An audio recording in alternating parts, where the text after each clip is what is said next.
melupakan segala-galanya amal baik yang pernah kita lakukan. Apapun amal baik yang kita lakukan, lupakan. Jangan diumbar. Tidak boleh kita mengumbar amal-amal baik. Lupakan amal-amal baik itu. Cukup Allah yang mengingat amal-amal baik kita. Nah, yang keempat, yang terakhir adalah tidak mudah kecewa dan marah.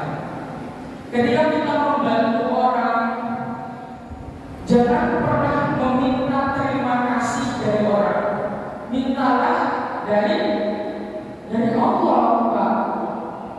Jadi kalau tidak diberikan terima kasih sama orang, ketika kita sudah bantu, jangan marah. Kita tahu segala sesuatu yang kita lakukan, bantuan yang kita berikan, semata-mata hanya untuk Allah, untuk mengharapkan itu dari Allah. Nah, itulah Pak, ciri-ciri dari ikhlas.